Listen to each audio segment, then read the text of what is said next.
You're in the place where mysteries and the missing meet, where conspiracies lurk around every corner. Welcome to the Deep, Dark Truth. Welcome back to the Deep Dark Truth, where we take true crime episodes very seriously, but every other episode is a shit show. I'm Mo. I'm Chip. And I'm Mikey. I wouldn't say the true crime episodes aren't shit shows. In a way that's methodical, at least. It's not our fault that they're shit shows. So all of the cases that we're going to discuss today took place in what is known as the Lake Michigan Triangle, a portion of Lake Michigan whose points align at Manitowoc, Wisconsin, Ludington, Michigan, and Benton Harbor, Michigan. But before we get started, we would like to please ask that you hit that subscribe button on whatever platform of your choice, or even all of the ones that you frequently use. It helps us a lot, especially since Truth Seekers LLC is launching a second podcast that you will be hearing about very soon, so stay tuned. Spoilers. It might be a mistake. Isn't everything? Yes. So we're going to discuss a lot of smaller incidents that have added to the lore of the Michigan Triangle, but we will be focusing on three main events for the purposes of this episode. The disappearance of Northwest Orient Flight 2501, the bizarre disappearance of Stephen Kubacki, which is also a 411 case if you are into that, and the discovery of ancient artifacts, including an underwater Stonehenge. It's not just rocks that are piled on top of each other. I mean, that Stonehenge is also just rocks. I know. They are rocks that have been purposefully put in a circular pattern. Just wait. For frame of reference going forward, the average depth of Lake Michigan is 279 feet. And at its deepest, it is 923 feet.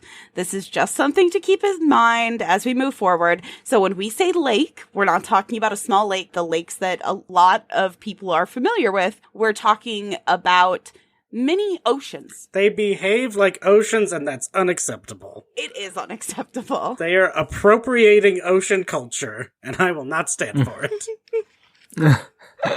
Not the kind of discussion I thought was going to take place on this episode. We are going to be working forward in time. So while this discovery was made in 2007, the discoveries found concern ancient history, and it is, of course, Lake Michigan Stonehenge. So underneath the watery depths of Lake Michigan is North America's very own underwater Stonehenge. Discovered in 2007, the stones are aligned in a similar way to its British counterpart and are believed to be over 10,000 years old, an estimated 5,000 of which would be while they were underwater. How new are the lakes? What? The lakes aren't babies. They're old as fuck, aren't they? They were formed by glaciers. At the time, it could have been part of the glacier before it melted, so it wasn't underwater. Does that make sense? It's 40 feet below the surface, so we're not talking about deeper depths of the lake. Mark Hawley, a professor at Northwestern Michigan, made the discovery 40 feet below the surface of Lake Michigan and called for more research, dating, and discovery of the site. The exact location has not been given out of respect to the local Grand Traverse Bay area natives. Upon further inspection to the site, there was more than met the eye. One of the rocks had a carving of what is believed to be a mastodon.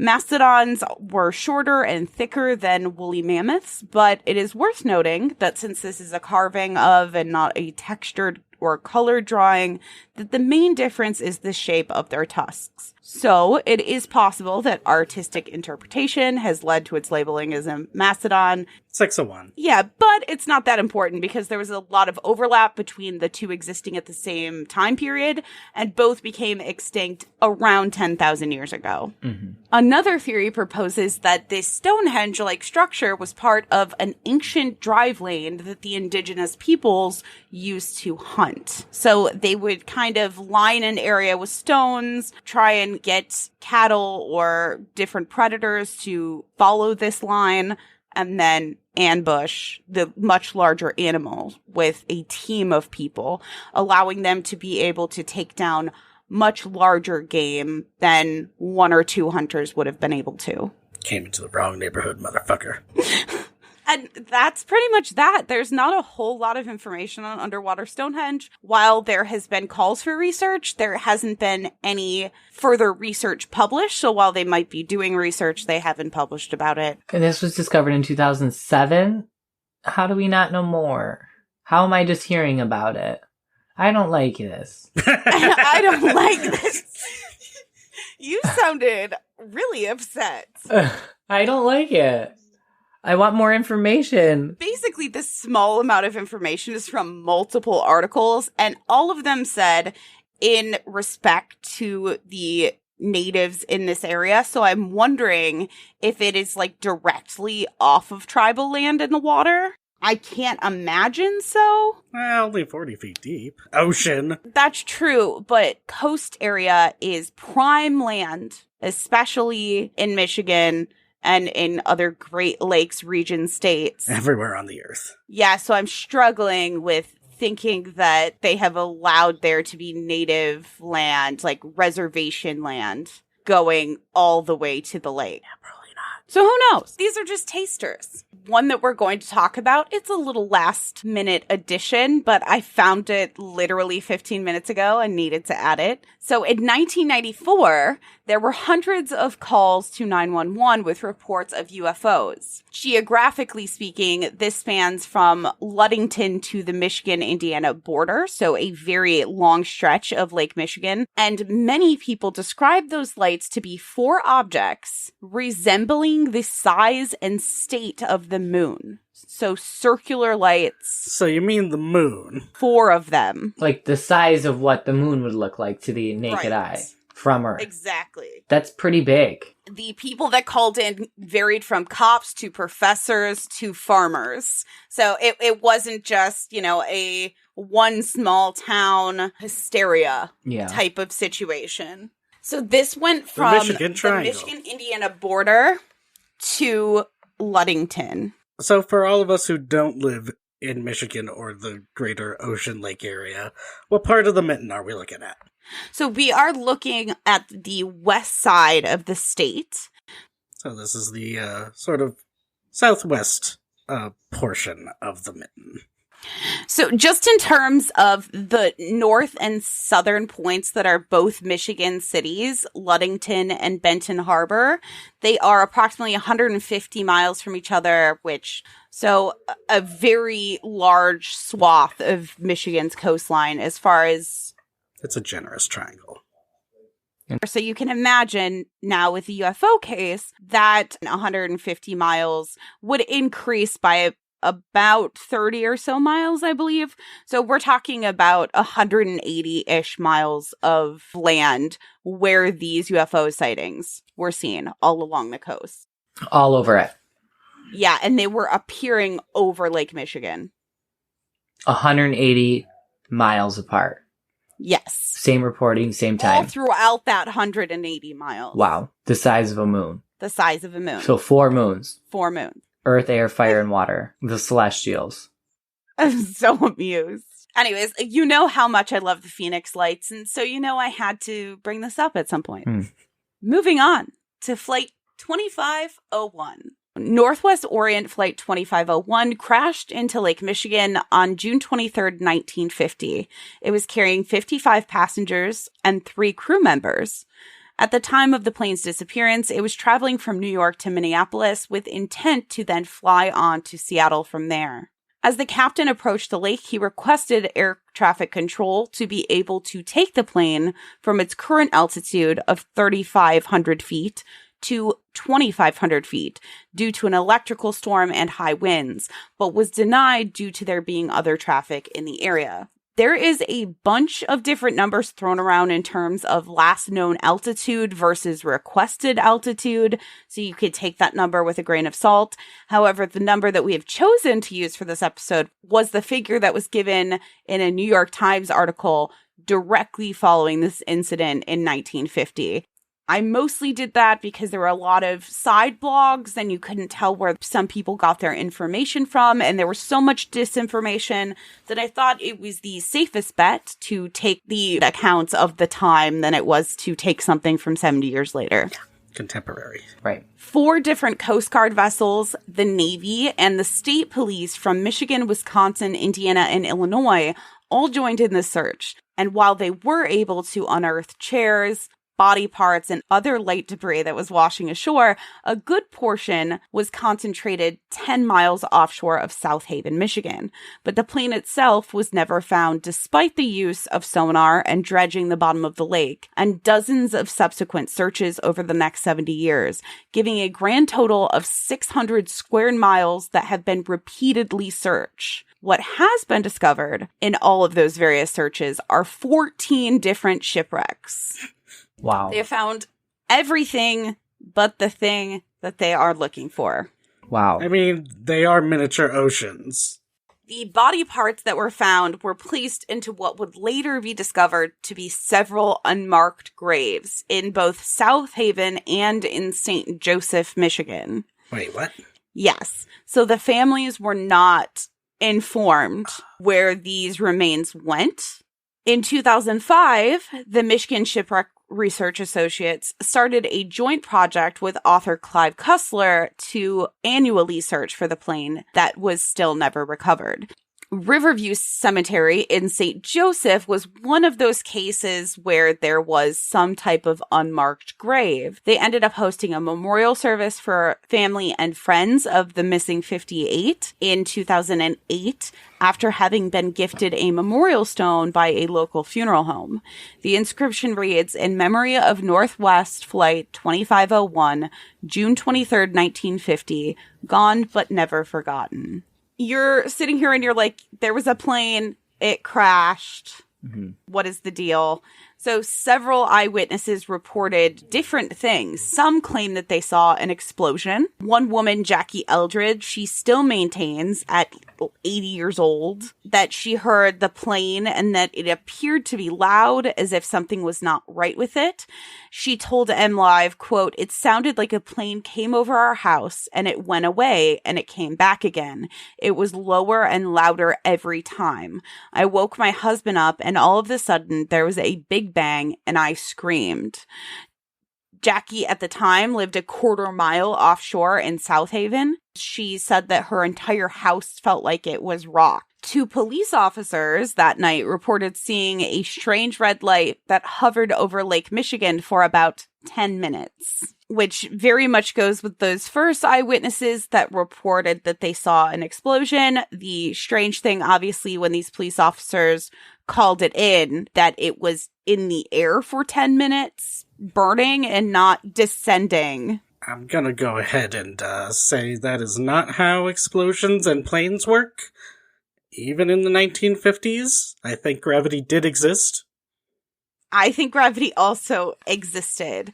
It does make me question if maybe there was some kind of gas that had lit that had somehow been able to maintain like a little fireball in the air. I just feel like there has to be some kind of reasonable explanation. I'm going with struck with lightning. It can create multiple fires and lights and sounds and... The storm was specifically a heavy electrical storm that they were going through. And there was a squall line that had formed. The plane wasn't aware of. They just knew that there were storms, but they weren't given the latest report of the squall line. And lightning is very much one of the prevailing theories. I am curious how lightning could tie in together. Hitting the plane causes an explosion, which is why there's very little fragments. In one article I read, an eyewitness was working for the Coast Guard, said something to the tune of all of the pieces of debris were less than the size of his palm. So there was a ton of debris, but it was all very small. A large explosion like that, it could have just destroyed everything. The plane. And because it washed up on various shores, whether Michigan going across to Wisconsin, even going down into like Illinois or Indiana, that would explain why the plane is never found and no amount of sonar or dredging or anything is going to be able to do anything because it's gone. Yeah. I don't know if it's a heavy lightning storm. It's just especially from a distance, can look like lots of different things, and lightning chains, and could have exploded the plane and hit other areas and debris on the way down. And light reflects weird, even just that. Yes. And maybe light reflecting the explosion as it descends. Well, and you might not even see the clouds or the plane because it's up so high, but you see the light refracted down from the clouds, the explosion going through the clouds. And that could last for a long period of time if it's all coming down at a high altitude. You know, maybe longer, not as long as they say, but to them in the moment felt that long, you know? Yeah. Never trust lightning. Never trust reflected light. Lightning can multiple things at the same time. It can be hit 4 or 5 times, especially a giant metal craft. You know what I mean? In a lightning storm, can just keep getting hit repeatedly, like an arcade, which looks like flashing lights. Pinball wizard. Best I got. So let's start in on our main story. Stephen Kubacki. In February of 1978, at 23 years old, Stephen Kubacki was studying at Hope College in Holland, Michigan. He was from Deerfield, Massachusetts, and was attending Hope College because it was a private Christian university, though he was much more progressive than his peers, or at least appeared to be to them, as he was described as, quote, a big Dungeons and Dragons guy. Mean Satan worshiper. Which we all know leads to a life of partying, polyamory, and Satanism. I wish. We need to play D&D more. You're already living the partying, polyamory, and Satanism. What are you talking about? You live that life on the daily. Honestly and truly, I'm just missing the Satanism factor.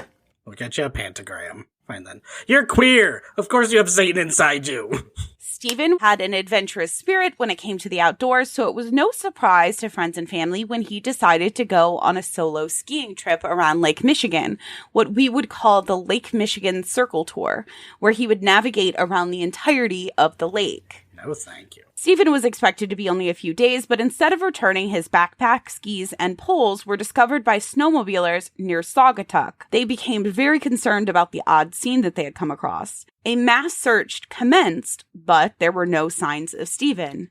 There were no footprints leading directly into the lake, but they did lead very close to the lake before abruptly stopping, though his belongings were nearby, of course, since he was circling the lake.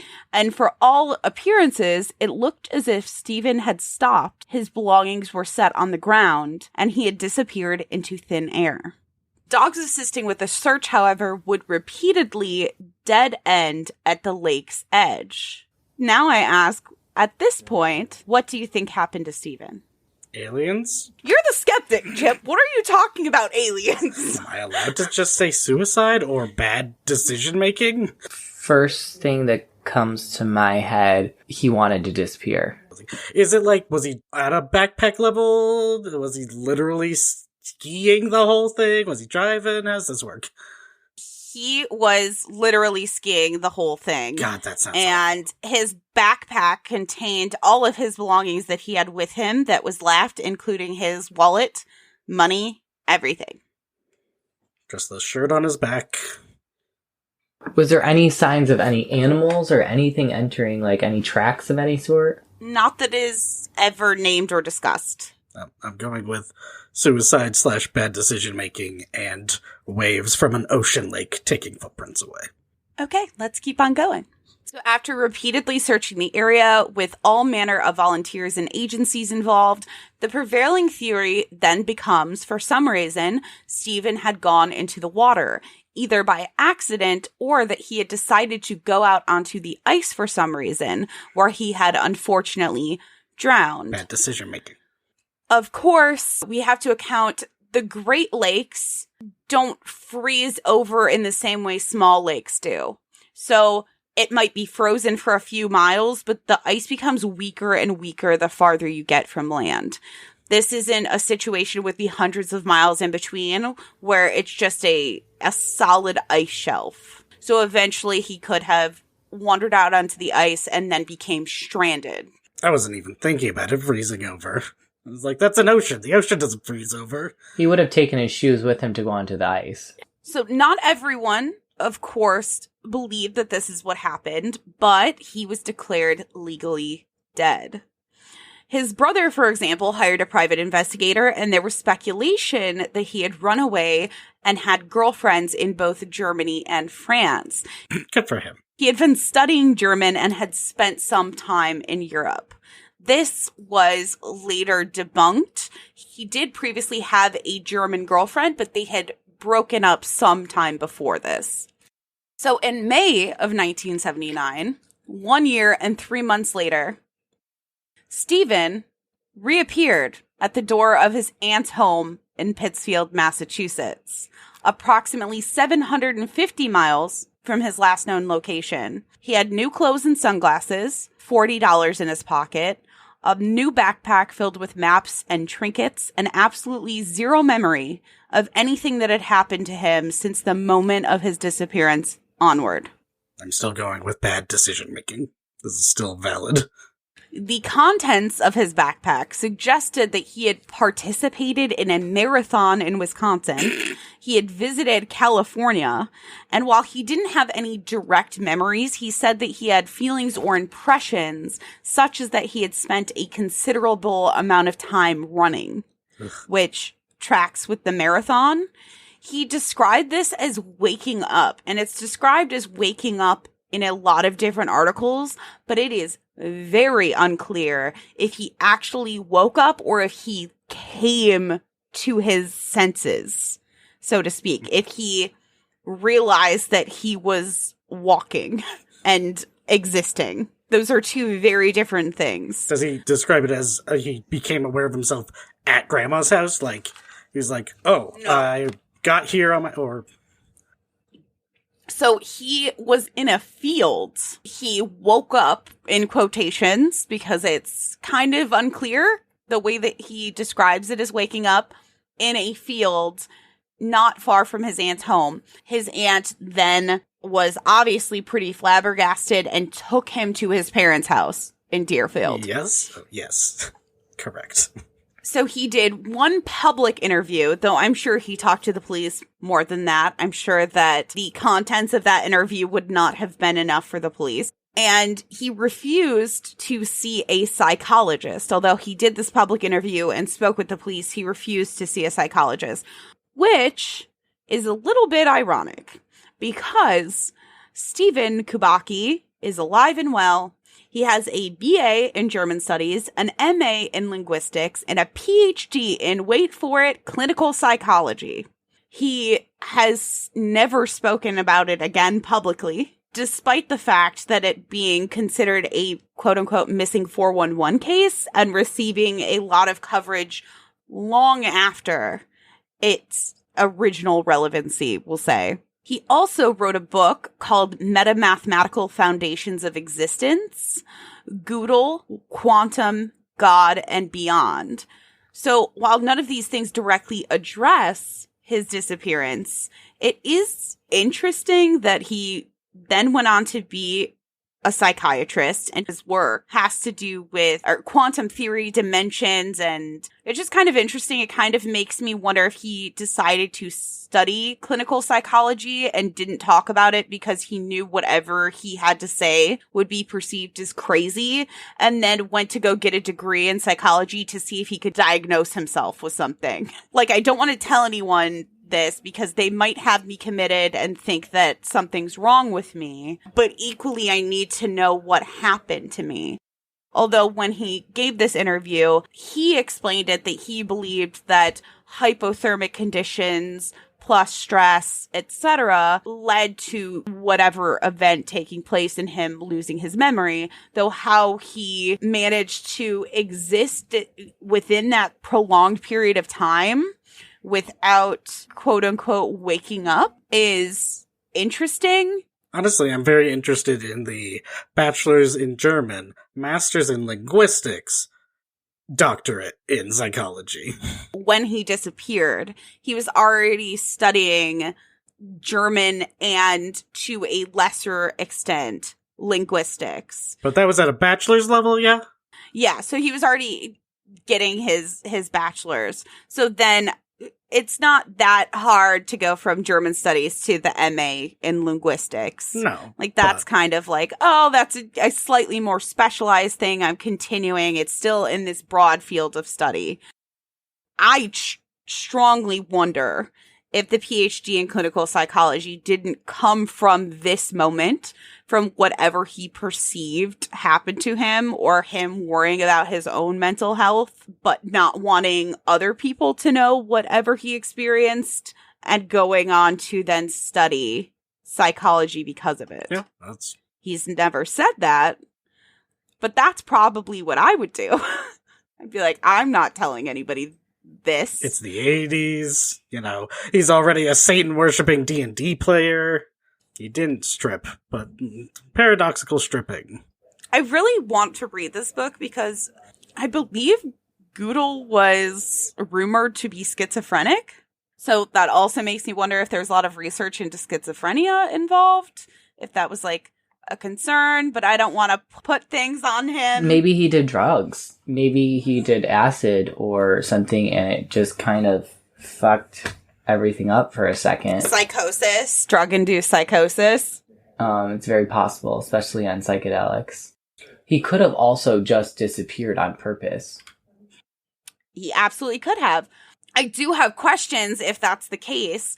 To raise awareness, He didn't do a good job raising awareness of anything. Him disappearing was a story. Him coming back was a story. But he chose not to speak to raise awareness to anything. He never capitalized off the quote-unquote fame that he received.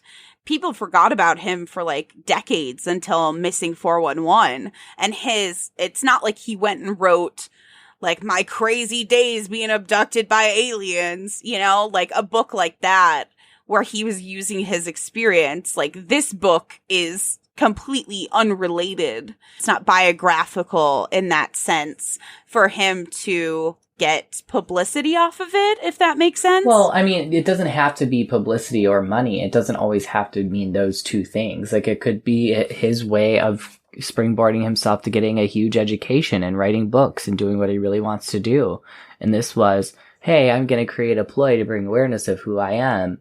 I'm going to disappear for a while, and then I'm going to reappear, and then I'm not going to speak much about it, and then I'm going to say, I want to focus on me and do the things I want to do. Yeah, but he kind of didn't even do that. He did the one interview, and he literally was never heard from again. He's never given another interview. Tune into our episode of our new podcast, High History, where we discuss Agatha Christie. Is that what you're going to cover? I mean, Agatha it's a Christie? good one.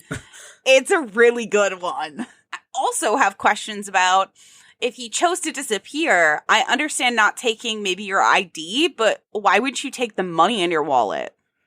Bad decision making. There's like bad decision making, and then there's like really bad decision making. Yeah. There are people who go snowmobiling on the ice that they know is very thin. There are some people who take acid before going on the ice, and they're like, I just want to leave this shit behind and have a good trip, and then turns into something crazier. Listen, we don't need to know about your personal life, Mikey. We're talking about breaking news. Kubacki. Yeah. Okay, but just imagine being the ant, and you open the door. Yeah, and somebody that has been declared dead is on your doorstep. I couldn't imagine. Are we like certain it's the same guy? Let's say it's real. Everything he said is accurate.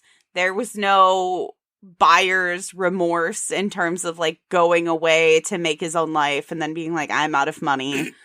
Although, how was he getting money in that period of time? How did he get money for those 13 months? How did he get new clothes and a new backpack? And it's the 70s and 80s. It's much easier. Did he not have to register for that marathon? And did he use his own name? Did he know his own name?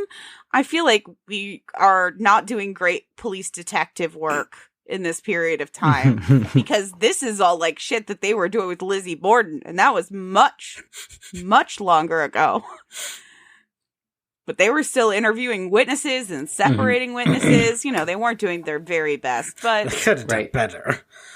Yeah, but the logic of the questions. I mean, who knows what he told the cops? But also, I'm now going back to, are we certain this guy who showed up at the door, how generic is Steven? So I don't think he looked too much different than he had previously if it had only been 1 year.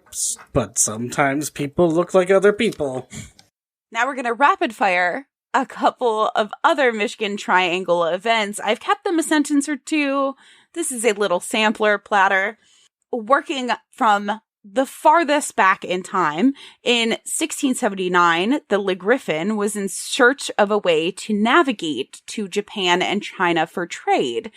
It was lost and never recovered, including any bodies or wreckage, even though it has been searched for by modern historians and archaeologists several times.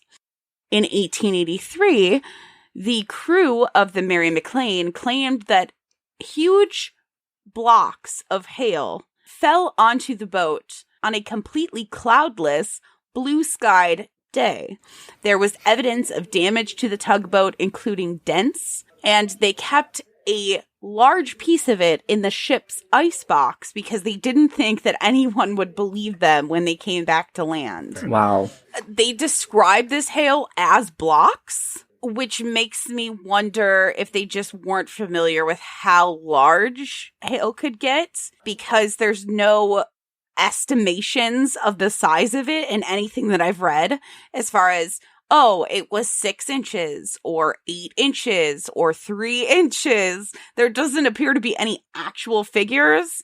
And as a Michigander, I will tell you, I have seen some crazy ass hail, baseball sized hail. Yeah. So it does make me wonder, were they from somewhere else? They were trying to navigate for trade routes.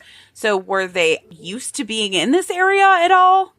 Also just the lake effect in general, even if they would have been in Detroit or Chicago at the time. It's an It's ocean. still not the same as storms on the lakes. And cloudless Was it sky means ice? nothing. Did they, inspect it? It was ice. Okay.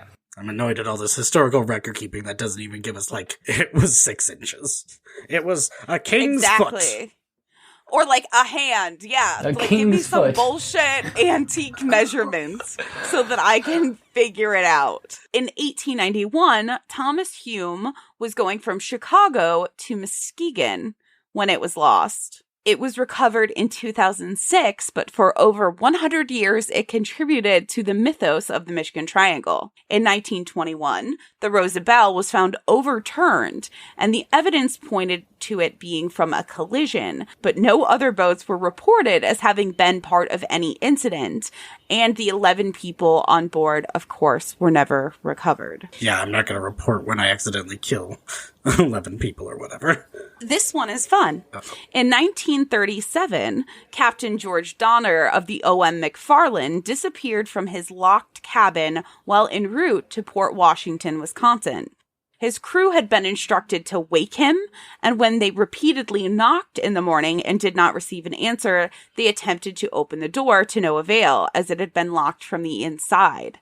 They then broke down the door to find an empty cabin and no sign of the captain. Sometimes you just want to Interesting. disappear. You can't disappear in the middle of Lake Michigan. There's nowhere to disagree. disappear to. First of all, there's 900 feet down. Oh, unalive disappear. I thought you meant disappear, I'm gonna go start a new life. I mean, not I did, because He could have hid away in the halls somewhere. Secret passage from his room. just a floating door and a dream. Honestly, if it was a secret passage, that would just make it a better story. I'm going with secret passage. Because, as soon as the captain's gone, they're going to be like, oh, I guess we got to go to the next port, right? We don't have a captain, right? I guess I get the day off, right? Vacation. In 1957, the freighter Carl D. Bradley was so thoroughly battered by a gale that it cracked completely in half. It landed in 2 pieces and basically floating upwards as it sunk. So basically like the Titanic. Yes. It's an ocean. An estimated 6,000 to 8,000 ships have sunk since the Le Griffin in the 17th century.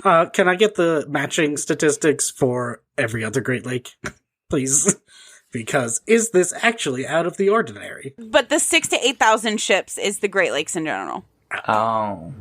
Everyone disappears in the fucking Great Lakes. They're oceans. Setting a record for yearly drowning deaths. More drownings are recorded in Lake Michigan than any other Great Lakes, accounting for almost half of those reported. Wow, out of the 5 Great It's Lakes. just more of a violent lake.